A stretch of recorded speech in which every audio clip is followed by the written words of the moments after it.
Black Thunder, where fun never ends. Ooty Main Road, Metupalayam, Tamil Nadu. Big clubhouse, tiny living space. More common space, but less living space. Highest carpet area up to 70% only in James Home. Oscar is always on right track. That is why Fast Track Taxi app உடனே download பண்ணுங்க. தங்கம் இந்த ரேலியில் 10,000 போகாது அப்படிங்கிறது தான் நான் ரொம்ப ஸ்ட்ராங்காகவே சொல்லிட்டு இருக்கோம். இப்போ 8,800லேருந்து 10,000 போகணும்னா இன்னும் 12% மேலே அது மூவ் ஆகணும். அதுக்கான சான்சஸ் கிடையாது. ஸோ தங்கம் கீழே வரதுக்கான சான்சஸ். அல்டிமேட்டாக இந்த இயர் எண்டில் ஒரு 10,000 1 கிராம் டச் பண்ணும் அப்படின்றது தான் அவங்க சொல்கிறது. இல்லை, என்னுடைய ரீடிங் இது ஸ்டேபிள் கூட கிடையாது. இங்கேருந்து கீழே போகிறதுக்கான சான்சஸ் நிறைய இருக்குது.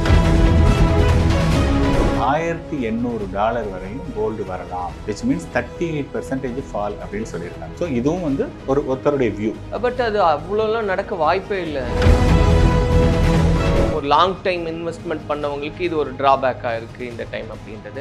இப்போ நான் இன்வெஸ்ட் பண்ணணும்னு நினைக்கிறவங்களுக்கு கோல்டில் இன்வெஸ்ட் பண்ணுறதுக்கான ஒரு ரைட் டைமாக இது இருக்கும் அப்படின்னு எடுத்துக்கலாம். நீண்ட காலத்தில் வாங்க போகிறேன், ஒரு 5 பவுன் வாங்க போகிறேன், 10 பவுன் வாங்க போகிறேன் அப்படின்னு சொன்னதாங்கன்னா நீங்கள் கொஞ்சம் வெயிட் பண்ணலாம். வெயிட் பண்ணிங்கன்னா ஒரு அட்லீஸ்ட் ஒரு 10% கீழே வரதுக்கு சான்ஸ் இருக்குது.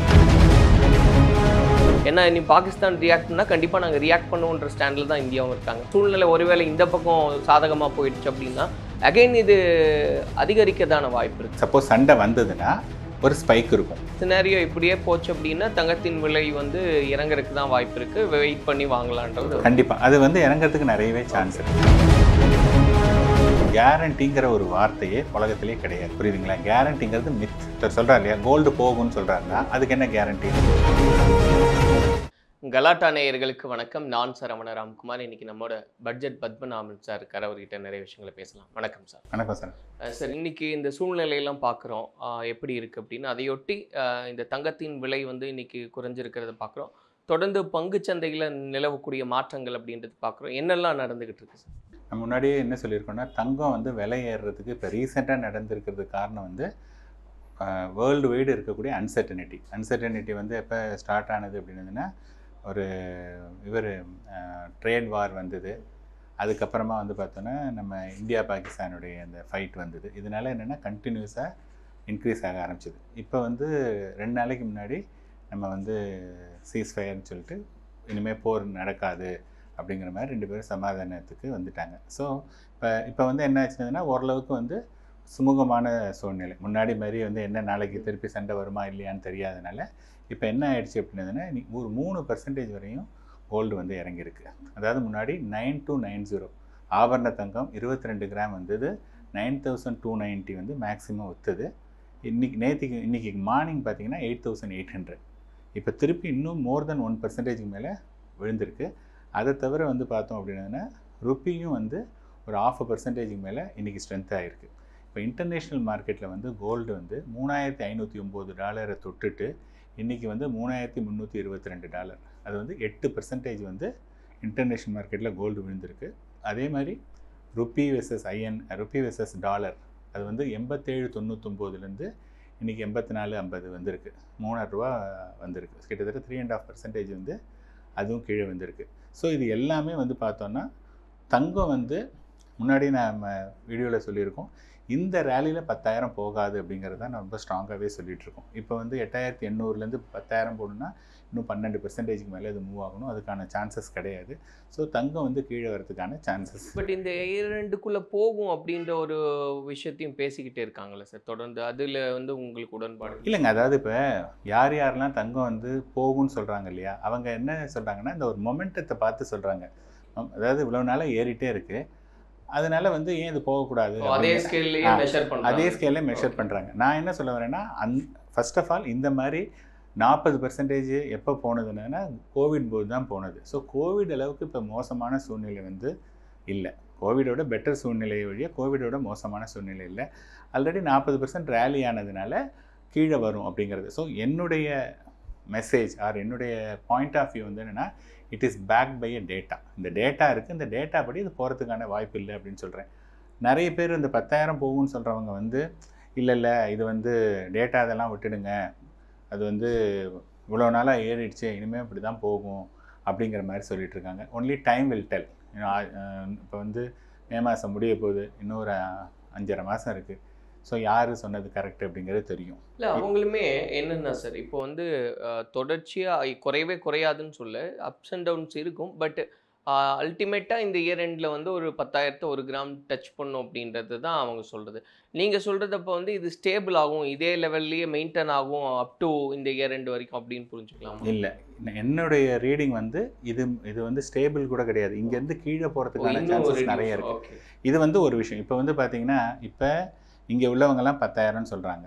ஓகே, மார்னிங் ஸ்டார் அப்படிங்கிற ஒரு நியூஸ் பேப்பர் அதில் வந்து என்ன சொல்லியிருக்காங்க அப்படின்னதுன்னா, அங்கே மில்ஸ் அப்படிங்கிற ஒரு ஃபாரினர் சொல்லியிருக்காங்க $1,800 வரையும் கோல்டு வரலாம், விச் மீன்ஸ் 38% ஃபால் அப்படின்னு சொல்லியிருக்காங்க.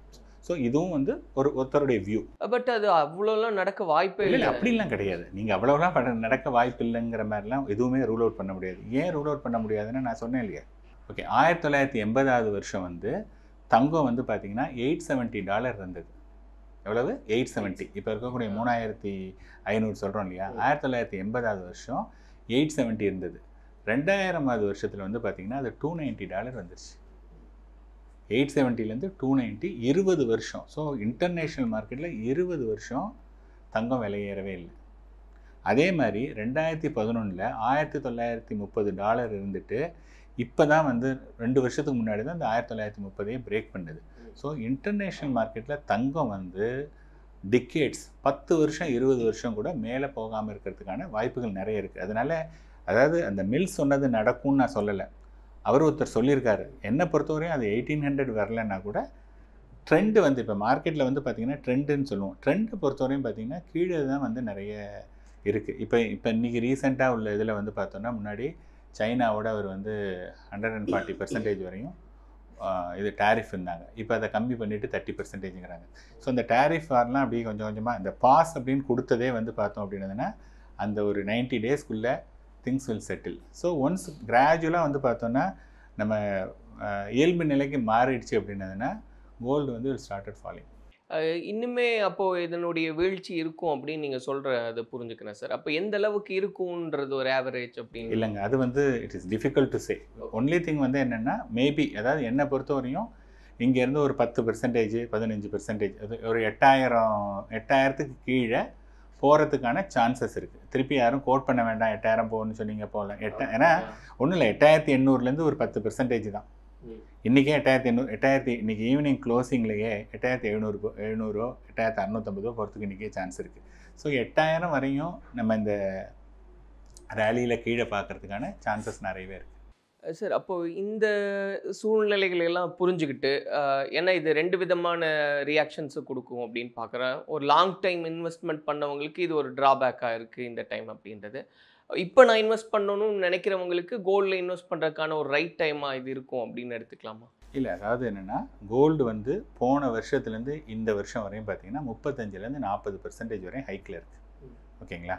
அண்டு ட்ரெண்டு வந்து டவுன் ட்ரெண்டு. 2 விஷயம் பார்க்கணும். ஒன்று வந்து நம்ம வாங்கக்கூடிய பொருள், எந்த ஒரு பொருள் இன்றைக்கி வாங்குகிறோமோ அது வந்து ப்ரீமியத்தில் இருக்கா, டிஸ்கவுண்ட்டில் இருக்கா, அல்லது நார்மல் ரேட்டில் இருக்கா, இது பார்க்கணும். ஸோ இன்றைக்கி வந்து 35% ப்ரீமியத்தில் இருக்குது தங்கம். அதோட ட்ரெண்டு வந்து பார்த்திங்கன்னா இனிமேல் 35லேருந்து மேலே ஏறுறதுக்கான சான்சஸ் வந்து ரொம்ப ரொம்ப கம்மி, கீழே இருக்கிறதுக்கான சான்சஸ் தான் அதிகம். இப்போ நீங்கள் தங்கம் வாங்கணும், நீண்ட கால முதலீட்டில் தங்கம் வாங்கணும் அப்படின்னதுன்னா அந்த சிட்டு மாதிரியோ அல்லது மந்த்லி வந்து ஒரு எஸ்ஐபி மூலமாகவோ அந்த மாதிரி நீங்கள் வாங்கினீங்கன்னா இப்போ வாங்கலாம். இல்லை சார், நான் வந்து நீண்ட காலத்தில் வாங்க போகிறேன், ஒரு 5 பவுன் வாங்க போகிறேன், 10 பவுன் வாங்க போகிறேன், இப்போ தான் என் பொண்ணுக்கு வந்து 5 வயசு ஆகுது அப்படின்னு சொன்னதாங்கன்னா நீங்கள் கொஞ்சம் வெயிட் பண்ணலாம். வெயிட் பண்ணிங்கன்னா ஒரு அட்லீஸ்ட் ஒரு 10%ஆவது கீழே வரதுக்கு சான்ஸ் இருக்குது. அந்த சமயத்தில் நீங்கள் வாங்கினீங்கன்னா பெட்டர். இப்போதைக்கு வாங்குறத விட மொத்தமாக வாங்குறதா இருந்ததுன்னா நீங்கள் வந்து வெயிட் பண்ணலாம். இல்லை மந்த் ஆன் மந்த் வாங்கலான்னா அது எப்போ வேணாலும் வாங்கலாம்.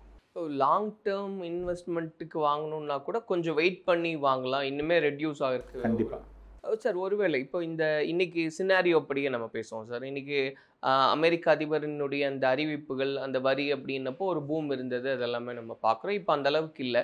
பட் இருந்தாலும் உக்ரைன் ரஷ்யா வாரம் வந்து ஹோல்ட் பண்ணுங்கன்னு அவர் திரும்ப திரும்ப சொல்கிறாரு. பட் அது நடக்கிற மாதிரி தெரியல. இந்தியா பாகிஸ்தானும் வந்து இன்றைக்கி வந்து இந்த சண்டைக்கு நிறுத்துகிறோன்னு சொல்லி அந்த ஒரு முடிவுக்கு வந்திருக்காங்க. ஆனாலுமே இது ஷூராக நிற்குமான்றதும் ஒரு டவுட் இருக்குது அப்படின்றாங்க. ஏன்னா இனி பாகிஸ்தான் ரியாக்ட் பண்ணால் கண்டிப்பாக நாங்கள் ரியாக்ட் பண்ணுவோன்ற ஸ்டாண்டில் தான் இந்தியாவும் இருக்காங்க. ஸோ திரும்பவும் இது எல்லாமே இப்போ ஒரு இந்த சூழ்நிலை ஒருவேளை இந்த பக்கம் சாதகமாக போயிடுச்சு அப்படின்னா அகைன் இது அதிகரிக்கதான வாய்ப்பு இருக்குது சார். கரெக்ட். இப்போ வந்து என்னென்னா நீங்கள் சொல்கிற மாதிரி இப்போ சப்போஸ் இப்போ வந்து என்ன நிறுத்தி வச்சுருக்காங்க போர், யாரும் சண்டை போடுறோன்னு சொல்லியிருக்காங்க. சப்போஸ் பாகிஸ்தான் இதானதுன்னா என்ன ஆகுனா மேபி திருப்பி ஒரு ஒரு ஒரு அந்த அந்த சப்போஸ் சண்டை வந்ததுன்னா ஒரு ஸ்பைக் இருக்கும். பட் எகெயின் திரும்பி வந்துடும். இப்போ நீங்கள் இங்கே சண்டையை பொறுத்தவரை நீங்கள் என்ன பார்க்கணும் அப்படின்னு சொன்னதுன்னா ஃபஸ்ட்டு இந்தியா பாகிஸ்தானில் யார் வந்து யூஎஸ்கிட்ட போய் இந்த சண்டையை நிறுத்தணும்னு சொன்னது பாகிஸ்தான். பாகிஸ்தான் நிறுத்தணும்னா அவங்க வந்து என்ன பண்ணாங்க, இந்தியாவும் கூப்பிட்டு இது மாதிரி சண்டை வேண்டாம், அவங்க வந்து இது கேட்குறாங்க, நம்ம பண்ணலாம் அப்படின்னா ஓகேன்னாச்சு. இப்போ இந்தியா வந்து இப்போ இந்தியா நிறுத்தினதை பற்றி நிறைய பேர் நிறைய கருத்து சொல்கிறாங்க. ஆனால் நான் சில இதில் படித்ததில் வந்து என்ன சொல்கிறாங்கன்னா, இப்போ நம்ம சண்டை போடுறோன்னு வச்சுங்களேன், சண்டை போட்டால் நம்ம வந்து நமக்கு இருக்கக்கூடிய பணபலம் படைபலம் நம்ம வந்து ஓவர பீரியட் மேபி 1 மந்த்தோ 6 மந்த்ஸ்லேயோ வந்து பாகிஸ்தானையே கம்ப்ளீட்டாக கூட நம்ம அழிக்கிறதுக்கான வாய்ப்பு இருக்குது. ஆனால் அந்த முயற்சியில் வந்து நம்மளுடைய சேதம் இருக்கு இல்லையா, நமக்கு வந்து ஒரு 10,000 பேரோ 1,00,000 பேரோ, அவங்க இதில் ஒரு 10 லட்சம் பேர் சாகிறாங்கன்னா நம்ம இதில் ஒரு 10,000 பேரோ 1,00,000 பேரோ சாகலாம். ஸோ இந்தியா வந்து என்னென்னா இப்போ நம்ம இதில் 10,000 பேர் சாக விடுறதுக்கு ரெடியாக இல்லை. அதனால் அவங்க வந்து சண்டை வேண்டான்னா இட் இஸ் ஓகே அப்படின்னு சொல்லியாச்சு. இப்போ மேஜர் பார்ட் ஆஃப் அவங்களுடைய மேஜர் இதை வந்து நம்ம ஆல்ரெடி தகர்த்தாச்சு.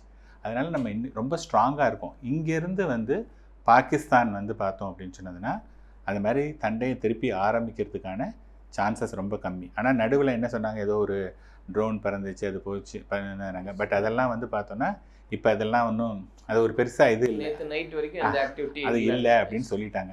அதனால வந்து எப்போ ஒரு பெரிய கண்ட்ரிக்கு போய் அவங்களே வந்து நிறுத்துன்னு சொன்னது போது, இன்ஃபேக்ட் இன்னொரு ஒரு விஷயம் பார்த்தீங்கன்னா, இதை வந்து நம்ம பிரதமர் வந்து போர் நிறுத்தணும்னு அதை அவர் வெளியிடுறதுக்கு முன்னாடி யார் வெளியிட்ருக்காங்கன்னா ட்ரம்ப் வெளியிட்ருக்காங்க. அப்படின்னா ட்ரம்ப் வந்து நாளைக்கு இது மாதிரி சண்டை போட்டாங்கன்னு வச்சுங்களேன், நம்ம ஆளுங்க என்ன சொல்லுவாங்க, நீ சொன்னதுனால தான் நான் சண்டை போட்டேன் அப்படின்னதுன்னா தென் ட்ரம்ப்பும் வந்து பாரு நான் சொன்னேங்கிறதுனால இந்த இந்தியா வந்து கேட்டாங்க, அது கேட்கலை அப்படின்னதுன்னா யார் சப்போர்ட் பண்ணுவாங்க, அவங்களும் சேர்ந்து இது பண்ணாங்கன்னா அங்கே பாகிஸ்தான் வந்து தவிடுபடி ஆகிடும். ஸோ அதனால் திருப்பி அதாவது இம்மிடியேட்டாக போர் சூழலுக்கான இது வந்து ரொம்ப ரொம்ப ரொம்ப கம்மி. இதெல்லாம் வந்து நம்ம பார்த்து புரிஞ்சுக்கணும். சரி, ஒவ்வொருத்தரும் ஒரு விஷயம் சொல்லலாம், பட் நீங்கள் இதை வந்து ஃபுல்லாக அண்டர்ஸ்டாண்ட் பண்ணிங்கன்னா திருப்பி சண்டைக்கு வர்றதுக்கான சான்சஸ் ரொம்ப கம்மி. இது மட்டுமே வச்சு முடிவு பண்ண முடியுமா சார்? நீங்கள் சொன்ன மாதிரி இந்தியா பாகிஸ்தான் ஓகே ஒரு செட்டிலாக இருக்காங்க அப்படின்னு, இப்போ அந்த பக்கம் ரஷ்யா உக்ரைன் அப்படின்றது அவங்க ரெஸ்பாண்ட் பண்ணுற மாதிரி தெரியல அப்படின்னு. ஏன்னா ரஷ்யாவும் அதுக்கு ரெஸ்பாண்ட் பண்ண மாதிரி தெரியல, ஆல்ரெடி பேசின விதத்தில் உக்ரைனும் அதை ஒபே பண்ணுற மாதிரி தெரியல. அப்போ அந்த பிரச்சனைகள்லாம் அது ஓடிக்கிட்டே தானே சார்? அது ஓடிட்டே இருக்குது. இப்போ வந்து ரஷ்யா உக்ரைன் வார் வந்து 3 வருஷமாக நடந்துகிட்ருக்கு. ஸோ 3 வருஷமாக அப்படி வந்து இதனால் தங்கம் ஏறணும்னா 3 வருஷத்துக்கு முன்னாடியே தங்கம் ஏறி இருக்கணும். தங்கம் வந்து லாஸ்ட் 1 இயராக தான் ஏறி இருக்குது. ஸோ ரஷ்யா உக்ரைன் வாருக்கும் தங்கத்துக்கும் அது ரிஃப்ளெக்ட் ஆகலை. ஸோ தங்கம் மெயினாக வந்து என்னென்னா ஒரு டேரிஃப் உள்ளது. ஏன்னா எப்படி ஹவு த யூஎஸ் கரன்சி இருக்கும் அப்படிங்கிறதுக்காக அது ஒரு இது. அதுக்கப்புறமா இந்த ஃபைட் இந்த 2 நாள் தான் வந்து ரொம்ப ஃபாஸ்ட்டாக வந்தது. ரஷ்யா உக்ரைனுக்கும் இதுக்கும் சம்மந்தமே கிடையாது. ஓகே, அப்போது இந்த சினாரியோ இப்படியே போச்சு அப்படின்னா தங்கத்தின் விலை வந்து இறங்குறதுக்கு தான் வாய்ப்பு இருக்குது, வெயிட் பண்ணி வாங்கலான்றது. கண்டிப்பாக அது வந்து இறங்குறதுக்கு நிறையவே சான்ஸ் இருக்குது. ஸோ இப்போ இந்த பக்கம் இப்போ பங்குச்சந்தை அப்படின்னு நம்ம பார்க்கும்போது அதனுடைய தன்மை எப்படி இருக்கு? இப்போ வந்து என்னென்னா நிறைய பேர் என்ன நினச்சிட்டு இருந்தாங்க, இந்த பங்குச்சந்தையே வந்து எஸ்பெஷலி அந்த அவர் டிசம்பர் மாதம் அவர் வந்து பிரசிடென்ட்டுன்னு செலக்ட் ஆகிடுச்சு. அதுக்கப்புறம் ஜனவரி மாதம் அவர் இது பண்ணார். ஸோ இவங்க என்ன ஆச்சுன்னா அங்கேருந்து மார்க்கெட் நல்லாவே கீழே வந்தது. இப்போ வந்து பார்த்தோன்னா மார்ச் 3ஆம் தேதிக்கு அப்புறம் மார்க்கெட் வந்து மார்ச் 3 அதாவது செப்டம்பர் 2024 மார்க்கெட் கீழே இறங்கி 3rd மார்ச் வரையும் மார்க்கெட் இறங்கிட்டே வந்தது. அந்த 3rd மார்ச் என்ன லெவல் வந்தோமோ அந்த லெவலுக்கு அப்புறம் கீழே போகவே இல்லை, அதுக்கு மேலே தான் நம்ம வந்து இருக்கோம். இப்போ வந்து இந்த சண்டை இல்லை அப்படின்னு சொன்னதுனால இன்றைக்கி மார்க்கெட் வந்து பார்த்திங்கன்னா 2,900 பாயிண்ட்டு இன்க்ரீஸ் ஆகிருக்கு, விச் இஸ் 3.5%. ஸோ 2,900 பாயிண்ட்டு ஒரு நாளைக்கு அப்படிங்கிறது ஒரு ரொம்ப இட் ரேர்லி ஹேப்பன்ஸ். அந்த மாதிரி இருக்கும்போது ரொம்ப ஸ்ட்ராங்காக இது இருக்குது. இப்போ வந்து என்ன ஆகிடுச்சு அப்படின்னதுன்னா, ஓகேப்பா முன்னாடி இந்த அளவுக்கு இல்லை, இப்போ வந்து டேரிஃப் வாரம் அந்த அளவுக்கு முன்னாடி ஒரு 10 days 15 டேஸ்க்கு முன்னாடி இருந்த அந்த வீரியம் இப்போ இல்லை, ரொம்ப கிராஜுவலாக கம்மியாகிடுச்சு. அதான் சொல்கிறேன், slowly everything backs to normal. And again வந்து இப்போ வந்த quarterly results also okay. And எல்லாருமே என்ன பார்க்குறாங்கன்னா ஜூன் வரையும் இதெல்லாம் நடந்தால் கூட கொஞ்சம் ஃப்ளக்சுவேஷன் இருக்கும். பட் எகெயின் மார்க்கெட் வந்து டிசம்பரில் வந்து திருப்பி பீக் போகிறதுக்கான வாய்ப்புகள் நிறைய இருக்குது அப்படிங்கிறது தான் நான் இன்ட்ராக்ட் பண்ணுறவங்க சொல்லக்கூடிய ஒரு விஷயம். பட்டு கடந்த காலம் இப்போ கொஞ்சம் முன்னாடி வரைக்கும் பார்க்கும்போது கொஞ்சம் டவுன்ஃபால்லையே இருந்தது அப்படின்னு அதுக்கு காரணம் என்ன சார்? ஈவன் நம்ம வந்து இந்த ஒரு போர் பதட்டம் அந்த மாதிரி இல்லாத சூழ்நிலையிலையுமே அது டவுனில் இருந்தது அப்படின்றது. இப்போ அந்த ஆப்ரேஷன் சிந்தூர் நம்ம ஆரம்பித்த உடனே நிறைய விஷயங்கள் பேசினாங்க. இதுக்கப்புறம் பங்குச்சந்தை எவ்வளோ ஸ்டேபிளாக இருக்க போகுது அப்படின்னு. அந்த டைமில் எப்படி இருந்துச்சு? அதுக்கு முன்னாடி டவுன் ஆகிறதுக்கு காரணம் என்ன? இல்லை, இப்போ நீங்கள் பார்த்தீங்கன்னா 2020 மார்ச் அப்போ தான் வந்து கோவிட் ஸ்டார்ட் ஆனது. ஸோ அதுலேருந்து பார்த்தீங்கன்னா 2024 செப்டம்பர் வரையும் கிட்டத்தட்ட வந்து 4.5 இயர்ஸ் வந்து மார்க்கெட் நடுவில் சின்ன கரெக்ஷன் வந்தது. மார்க்கெட் என்ன ஒன் வே ரேலி நல்ல பயங்கரமாக மூவ் ஆகிடுச்சு. ஸோ சென்செக்ஸ் வந்து பார்த்திங்கன்னா அந்த ஃபாலில் ஒரு 26,000 லெவல் வந்துட்டு 26,000லேருந்து அது 81,000 லெவலுக்கு மேலே 86,000 போச்சு. கிட்டத்தட்ட 3x இன் 4.5 இயர்ஸ். ஸோ எப்போதுமே ஒரு மார்க்கெட் வந்து கண்ணா பின்னான்னு ஏறினதாக இருந்ததுன்னா மார்க்கெட் வந்து கொஞ்சம் கீழே இறங்கி ரெஸ்ட் எடுக்கும். அந்த மாதிரி தான் வந்து பார்த்தோம் அப்படின்னதுன்னா அதாவது இந்த ட்ரம்ப்பு இந்த வாரெல்லாம் வந்து எக்ஸ்டர்னல் ஃபேக்டர்ஸ். இன்ஃபேக்ட் ஒரு ரொம்ப நாளாகவே எல்லோரும் என்ன சொல்கிறது, நம்ம மார்க்கெட் வந்து it is a over valued. நிறைய கம்பெனி வந்து பார்த்தோம் அப்படின்னதுன்னா அவங்களோட ஏர்னிங்க்கும் அந்த ஸ்டாக் ப்ரைஸுக்கும் வந்து கொஞ்சம் கூட பொருத்தமே இல்லை. அதனால் மார்க்கெட் ஷுட் பி கரெக்டட் அப்படின்னு தான் சொல்லிட்டு இருந்தாங்க. ஸோ அது வந்து ஒரு கரெக்ஷன். ஸோ மார்க்கெட் வந்து ஆக்சுவலாகவே கரெக்ட் ஆகணும். பிகாஸ் 4.5 வருஷத்தில் அவ்வளோ ஏறினதுனால மார்க்கெட் கரெக்ட் ஆகணும். அதோட கப்பிள்டு வித் இந்த ட்ரம்ப் அப்புறம் இதெல்லாம் வந்ததுனால அது கொஞ்சம் இதாகிடுச்சு. இப்போ கொஞ்சம் கொஞ்சமாக போகிறதுனால திருப்பி நீங்கள் என்ன பார்க்கணுன்னா இப்போ பாயிண்ட் டு பாயிண்ட் பாருங்கள். போன செப்டம்பர் இந்த மே கிட்டத்தட்ட 9 months. ஸோ இந்த 9 monthஸில் வந்து பார்த்திங்கன்னா மார்க்கெட் ஸ்டில் 5% டவுனில் தான் இருக்குது. அப்படின்னு இருந்ததுன்னா ஆட்டோமேட்டிக்காக மேலே போகிறதுக்கான வாய்ப்புகள் நிறைய. ஓகே, அப்போ இந்த டைம் பீரியடில் பங்குச்சந்தையில் இன்வெஸ்ட் பண்ணுறதுன்றது கரெக்டான இதாக இருக்கும். அதாவது பங்குச்சந்தையில் எல்லா பீரியடுமே கரெக்ட் பீரியடு தான், ப்ரொவைடட் உங்களுடைய இன்வெஸ்ட்மெண்ட் பீரியட் வந்து 5 years மேலே நீங்கள் இணைஞ்சிருப்பீங்கன்னா நல்லது. அண்டு இன்றைக்கி அதாவது லார்ஜ் கேப் தான் 5% டிஸ்கவுண்ட்டில் இருக்குது. மிட் கேப் அப்படிங்கிறது வந்து ஒரு 12% டிஸ்கவுண்ட்டில் இருக்குது. ஸ்மால் கேப் வந்து 15% இருக்குது. ஸோ ஸ்டில் வந்து you are not buying at a peak. ஒரு 10-15% டிஸ்கவுண்ட்டில் இருக்கிறதுனால இங்கேருந்து நெக்ஸ்ட் 3 to 5 years வந்து நல்ல ஹேண்ட்ஸம் ரிட்டர்ன் கிடைக்கிறதுக்கான வாய்ப்புகள் நிறையவே இருக்குது. சார், இப்போ லாங் டேர்ம் இன்வெஸ்ட்மெண்ட் சமயத்தில் வந்து உறுதியாக இதில் இவ்வளோ ரிட்டர்ன்ஸ் இருக்கும் அப்படின்னு சில பர்சன்டேஜ் எல்லாம் நீங்கள் கோட் பண்ணுறீங்க. நிறைய பேர் அப்படி கோட் பண்ணுறாங்க. சில எக்ஸ்பர்ட்ஸ் கேட்கும்போது அதுக்கு என்ன கேரண்டி, அது கண்டிப்பாக அப்படி தான் நடக்குன்றதுக்கு என்ன கேரண்டின்றாங்க. அப்போ அதை எப்படி புரிஞ்சுக்கிறது? அதான் சரி, இப்போ அதாவது கேரண்டிங்கிற ஒரு வார்த்தையே உலகத்திலே கிடையாது. ஓகே, புரியுதுங்களா? கேரண்டிங்கிறது மித். இப்போ நீங்கள் சொல்கிறீங்க இல்லையா, இப்போ அவங்க சொல்கிறாங்க, இப்போ ஒருத்தர் சொல்கிறார் இல்லையா கோல்டு போகும்னு சொல்கிறாருன்னா அதுக்கு என்ன கேரண்டி? எதுக்குமே கேரண்டி கிடையாது. There is something called predictability. இப்போ வந்து ஒரு விஷயம், இப்போ ஃபார் எக்ஸாம்பிள் நீங்கள் வந்து சென்னையில் ஒரு நல்ல ஸ்கூல் அப்படின்னு பார்த்தீங்கன்னா ஒரு 4 ஸ்கூல் இருக்கும். அந்த ஸ்கூலில் படிச்சிங்க அப்படின்னதுன்னா யாராவது உங்கள் குழந்தைக்கு வந்து கேரண்டியாக இந்த ஸ்கூலில் சேர்த்தா நல்லா படித்து வெளில வருவாங்கன்னு கேரண்டி இருக்கா? அல்ல, ஸ்கூல் சொல்லும், ஆனால் பட் நம்ம எப்படி படிக்கிறோம் இல்லை, அந்த ஸ்கூலுமே சொல்ல மாட்டாங்க. அந்த ஸ்கூல் என்ன சொல்லுவாங்கன்னா எங்களுடைய இங்கே படித்தவங்க எல்லாம் நிறைய மார்க் வாங்கியிருக்காங்க அப்படின்னு தான் சொல்லுவாங்களே ஒழிய இந்த ஸ்கூலில் படித்தா உங்கள் பையனுக்கு கேரண்டின்னு எந்த ஸ்கூலுமே சொல்ல மாட்டாங்க. ஸ்கூல் வந்து என்ன சொல்லுவாங்கன்னா இங்கே படித்தவங்கலாம் இப்படி வந்திருக்காங்க. அதே மாதிரி ஒரு அண்ணா யூனிவர்சிட்டியாக இருக்கட்டும், ஒரு ஐஏஎம்மாக இருக்கட்டும், எனிதிங் ஃபார் தட் மேட்டர், அவங்க என்ன சொல்லுவாங்கன்னா இங்கே படித்தவங்கலாம் இந்த மாதிரி வந்திருக்காங்க. அப்போ என்னென்னா அந்த என்விரான்மெண்ட்டில் நம்ம குழந்தைங்களையும் சேர்த்தோம் அப்படின்னதுன்னா அங்கே நல்ல பர்சனாக வரத்துக்கான ப்ராபபிலிட்டி நிறைய. ஸோ இப்போ ஃபார் எக்ஸாம்பிள் நாங்கள் 13% 15% சொல்கிறோம் அப்படின்னதாக இருந்ததுன்னா இப்போ என்ன கேரண்டின்னு கேட்குறது வந்து இந்த வாதத்தினால பைசா பிரயோஜனம் கிடையாது. ஓகே, இந்த வாதத்தை எடுத்து வச்சுட்டு லாஸ்ட் 1 year பாருங்கள். ஈவன் இந்த மார்க்கெட் கீழே விழுந்ததுலேயே ஒரு ஹேண்ட்ஃபுல் ஆஃப் ஃபண்ட்ஸ் வந்து 15% ரிட்டர்ன் கொடுத்துருக்கு. 2 வருஷத்தில் பாருங்கள், 3 வருஷத்தில், 5 வருஷம், 7, 10, 15 எல்லாமே மோர் தென் 15% ரிட்டர்ன் கிடைச்சிருக்கு. அப்போ மார்க்கெட் இப்போ கீழே இறங்கியிருக்கு. அதனால் இந்த ஒரு வருஷம்தான் கம்மியாக இருக்க ஒழிய அதர்வைஸ் மார்க்கெட் வந்து நிறைய இருக்குது. அதோடு இல்லாமல் ஒரு சென்செக்ஸை வந்து பார்த்திங்க அப்படின்னா அதோடைய க்ரோத் பார்த்திங்கன்னா ஒரு 15% வந்து 1979-80 100க்கு ஸ்டார்ட் பண்ணது இன்றைக்கி 82,000 லெவலில் இருக்குதுன்னு பார்த்தீங்கன்னு வச்சுங்களேன். அதோடைய காம்பவுண்டிங் பார்த்திங்கன்னா 15% இருக்குது. ஸோ 15% இல்லைனாலும் ப்ராட் இண்டெக்ஸில் வந்து ஒரு 12% ரிட்டர்ன் கிடைக்கிறதுக்கு சான்ஸ் இருக்குது. அந்த ஸ்டாக்கை வாங்கி மியூச்சுவல் ஃபண்டில் பண்ணுறவங்கள்ட்ட 13% 15% வரதுக்கான வாய்ப்புகள் நிறைய இருக்குது. கேரண்டிங்கிற வார்த்தை கிடையாது. இப்போ நீங்கள் வந்து சார் இது கேரண்டி கொடுக்க மாட்டாங்கன்ட்டு நீங்கள் பண்ணாமே இருக்க போகிறீங்க. நாங்கள் வந்து இதுக்கு ப்ரெடிக்டபிலிட்டி இருக்குதுன்னு நாங்கள் பண்ணிவிட்டு பணம் பண்ணிவிடுவோம். அப்புறம் திருப்பி 5 வருஷம் கழிச்சு என்ன சொல்லுவீங்க, போன 5 வருஷம் நடந்ததுங்க, இந்த வருஷம் நடக்குமா? இதுதான் வந்து நான் மார்க்கெட்டில் 18 வருஷமாக இருக்கேன், இதே தான் பேசிகிட்டு இருக்காங்க. ஸோ பேசிகிட்டு இருக்கிறவங்க பேசிகிட்டே இருப்பாங்க, ஆக்ஷனில் இருக்கிறவங்க பணம் பண்ணிகிட்டே இருக்க போகிறோம். Right sir. ஸோ இப்போ இருக்கிற சூழ்நிலையில் நிறைய கேள்விகள் இருந்திருக்கும் நிறைய பேருக்கு. கண்டிப்பாக அது அவங்களுக்கு தெளிவு கிடச்சிருக்கும் அப்படின்னு நம்புகிறேன். ஸோ இதையொட்டியும் நிறைய கேள்விகள் இருந்தால் அதை கமெண்ட்டில் போஸ்ட் பண்ணுவாங்க. அதை ஒட்டி நம்ம நிறைய விஷயங்களை நம்ம தொடர்ந்து பேசலாம் சார். நன்றி. நன்றி. Black Thunder, where fun never ends. Ooty Main Road, Mettupalayam, Tamil Nadu. Big clubhouse, tiny living space, more common space but less living space. Highest carpet area up to 70% only in James Home. Oscar is always on right track. That is why Fast Track Taxi app உடனே download பண்ணுங்க.